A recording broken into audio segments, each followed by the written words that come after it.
জলাভূমি সংস্কার করার সময় শিবলিঙ্গ উদ্ধারের ঘটনাকে ঘিরে চাঞ্চল্য ছড়ালো বর্ধমানের বালাজি হাউজিং কমপ্লেক্স এলাকায়। বর্ধমান পৌরসভার 13 নম্বর ওয়ার্ডে Saint Xavier's Road Friends Park এলাকায় এই জলাভূমি রয়েছে, যেটি দীর্ঘদিন ধরে পরিষ্কার করা হয়নি, ফলে সেখানে আবর্জনা ও জঙ্গল হয়েছিল। প্রায়শই মশার উপদ্রবে নাকাল হচ্ছিলেন আবাসনের বাসিন্দারা। অবশেষে রবিবার ছুটির দিনে তারা উদ্যোগী হন জলাশয় পরিষ্কার করতে। পরিষ্কার করার সময় মাটির নিচ থেকে উদ্ধার হয় একটি কালো পাথরের শিবলিঙ্গ। খবর জানাজানি হতেই চাঞ্চল্য ছড়ায়। স্থানীয় বাসিন্দারা এসে জড়ো হন। মূর্তিটিকে ওই জায়গাতেই প্রতিষ্ঠা করে পুজোপাঠ করতে চান স্থানীয়রা। ইতিমধ্যেই পুজোপাঠ শুরু হয়েছে শিবলিঙ্গের। বর্ধমান থেকে জ্যোতির্ময় ব্যানার্জির রিপোর্ট, পলাশী বার্তা। আমি ফুল তুলতে আসি, কিন্তু মোবাইল তো হাতে নেওয়া হয় না, তো সেই হিসেবে ফুল যখন আমার তোলা হয় তখন আমি দেখছি ওখানে যে শিবলিঙ্গটা মানে উল্টে রয়েছে আর কি। হ্যাঁ, সেই হিসেবে আপনার মানে আমার হাজবেন্ডকে দিয়ে আমি আর খবর দিই। তারপর আমার মেয়ে, হাজবেন্ড, ওরা সবাই আসে। বালাজিতে যারা যারা ছিল আর কি, দাদারা, তাদেরকে খবর দেওয়া হয়। কি মনে করছেন এখানে এখন কি করবেন? দেখি আমার বালাজি দাদারা কি করেন, ওনারাই সিদ্ধান্ত নেবেন। ওনারাই তো সবকিছু ব্যবস্থা নেন, তো ওনাদের উপর আমরা ছেড়ে দিয়েছি। দাদারা যা ব্যবস্থা নেবে সেটাই আর কি আমাদের ঠিকঠাক ব্যবস্থা। কি নাম আপনার? সিদ্ধান্ত নেবে। হ্যাঁ, এবং আমরা চাই যে এটা বালাজির প্রতিষ্ঠা করা হোক। হ্যাঁ, আমাদের বালাজি কমপ্লেক্সে তো মানে শিবলিঙ্গ নেই, তো সেই হিসেবে আমাদের শিবরাত্রির সময় বাইরে যেতে হয়। মানে এই প্রতিষ্ঠা করার পর কি কি চিন্তা ভাবনা কি করবেন বললেন? আমরা চিন্তা ভাবনা করছি যে আমাদের বালাজি কমপ্লেক্সে দাদাদের আমরা খুবই মানি, এবং দাদারা যে বিষয়টা চিন্তা ভাবনা করবেন সেটাই আমরা মেনে নেব। হ্যাঁ, রাত্রিবেলায় কমিটি মানে ইয়েতে হলে আর কি দাদারা একটা মিটিং করবেন। সেই মিটিংয়ে ওনারা যা সিদ্ধান্ত নেবেন সেটাই হলো আমাদের মানে সবথেকে বেস্ট সিদ্ধান্ত।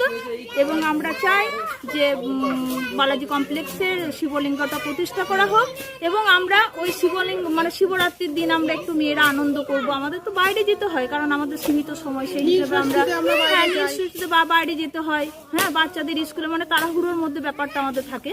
তো যাই হোক, আমরা চাই যে আমাদের শিবলিঙ্গটা আমাদের প্রতিষ্ঠা করা হোক। আমরা মানে একটু আনন্দ উপভোগ করবো আর কি। হ্যাঁ, আর আমরা তো সবাই জানেন যে মেয়েরা শিবলিঙ্গ সময় আমরা একটু আনন্দ। আমার নাম সোনালী সিংহারা, একজন বাসিন্দা আমি। আমাদের এখানে মিউনিসিপ্যালিটি থেকে অবজেকশন আছে যে জায়গাটা জলা জায়গা হয়ে আছে ডেঙ্গির জন্য, তো জায়গাটা পরিষ্কার করা হোক। সাথে আমাদের এইচ ব্লক থেকেও একটা আমাদের কাছে লিখিত দরখাস্ত আছে যে জায়গাটা পরিষ্কার করে দেয়, যেহেতু সামনে বর্ষাকাল আসছে।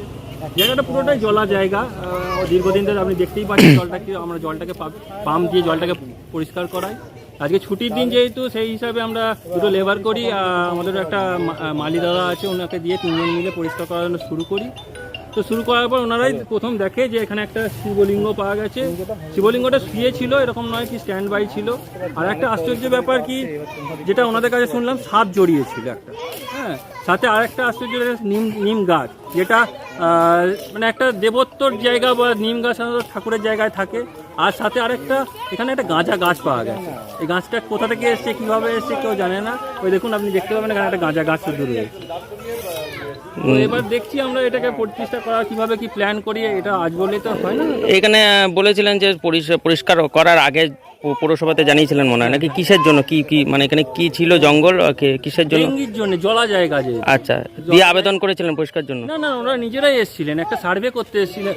সার্ভে করার জন্য ওরা এসে আমাদেরকে কমিটির তরফ থেকে বলে দেয় যে দেখুন, আপনারা যদি হ্যান্ডেল করতে পারেন তো ভালো, নাহলে কিন্তু আমরা এটা পরিষ্কার করার জন্য নোট দিয়ে গেলাম। সেটা ওনারা দিয়ে গেছেন নোটটা। তার সাথে সাথে আমাদেরও অবজেকশন আসে, পরিষ্কার করিয়ে দিন। যেহেতু আমি নিজে ট্রেজারার কমপ্লেক্সে, আমাদের সেক্রেটারি সাহেব আছেন, তো এইভাবেই পরিষ্কার করালাম। আজকে হঠাৎ এই জিনিসটা বেরোলো, যেটা আমাদের কাছে একটা আশ্চর্যই ব্যাপার হয়ে দাঁড়ালো। দেখা যায় আমাদের কমিটির তরফ থেকে কীভাবে কি ফার্দার প্রসেস করি, প্রতিষ্ঠা করানোর ব্যাপারে কি ভাববো। কোন জায়গা এটা? এটা জায়গাটা বলতে এটা বালাজি হাউজিং ফ্রেন্ডস পার্ক। কোন জায়গা? ফ্রেন্ডস পার্ক, বালাজি হাউজিং এর ফ্রেন্ডস পার্ক। এই জায়গাটাকে, জোনটাকে বলা হয় ফ্রেন্ডস পার্ক। ফ্রেন্ডস পার্ক কত নম্বর ওয়ার্ড এটা? এটা 12 নম্বর ওয়ার্ড। নীলপুরের মধ্যেই পড়ছে এটা? হ্যাঁ, নীলপুরের মধ্যে। বড় নীলপুর। বড় নীলপুর। আপনার নাম? দেবব্রত ভট্টাচার্য।